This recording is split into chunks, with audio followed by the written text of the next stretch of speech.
As in any good game of the farming and life sim genre, in FaeFarm we get the option to date and marry an NPC. But unlike the classic Harvest Moon, Story of Seasons, etc., this is not a main feature. So if you decide to date in FaeFarm, you will have noticed that you can find all marriage candidates listed. But you will find that at first we'll only have 2 marriage candidates, Argyle and Jack. The rest will follow as the story progresses and the whirlpools are gone. The great thing, you can romance with multiple NPCs at once and you can go on dates with them if you want to. Of course, you can give gifts, but again, this is different to what we have known from most games in this genre. You cannot randomly gift things you have in your bag. Instead, it's more like a request of an item they want that day. Plus, later on there will be relationship quests on top of that, but I'll come to that later. Talk to the NPCs every day to improve your relationship levels and get relationship quests. Once you reach the high enough relationship levels, they send a letter to invite you on a date, and the Go on a Date option unlocks. If you are playing in multiplayer mode, make sure you get the marriage candidate of your dreams before your friends do, because you can date any marriage candidate in the world you are in. Let's talk about the marriage candidates. One of the first marriage candidates you encounter is Good-Hearted Jack. He's a human and doesn't need to be unlocked. He's a lumberjack and loves outdoors and is rather active. Often you find him at the docks and in the spooky woods chopping some wood. You can also find him in the tavern. He likes chopped fruit, fruit pies, fruit salad, and sometimes he asks you for beach lumber. And it seems like brown snails are one of his favorites. Argyle is also right there from the start. The most striking thing about this green sweatered human is that he loves frogs of all kinds. His favorite seems to be the rainbow frog, but he pretty much likes anything that has to do with frogs. Therefore, he might ask you for frog sweat and toads and frogs, but also for bug juice and blob gobs. You'll often find him sitting at Stay a While Bay, walking just above the town center or somewhere around East Town.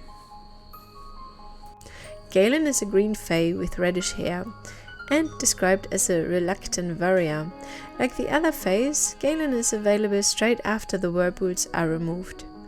Galan might ask you for mystic macarons, frostbeat, twilight salad, or grilled mushrooms and similar foods. You can find this marriage candidate somewhere around Verdon Valley, at the beach, just next to the mines, or somewhere in West Town. Pyria is a dark-haired fae with black wings. She is said to collect ancient scrolls and she enjoys reading. Apart from that, she loves everything that's black, especially black flowers. Hence, she might ask you for black hyacinth, black tulips and the like. But she also loves tea, so make sure you have some sort of tea in your bag. Just like Galan, she appears after the whirlpools have been removed. You find her taking walks around East Town and Vernon Valley, or often painting a picture under some trees next to the river. Despite being human, outdoorsy Pepper will also appear after the whirlpools are gone. Since she loves cooking and fishing, she'll often be catching fish at the beach close to the mines, or strolling around the docks. Pepper often talks about her home as bunker, so maybe that's why she likes fish jerky, pickled roots, fruit preserves, and basically anything else that's storable for a while, like berry jam.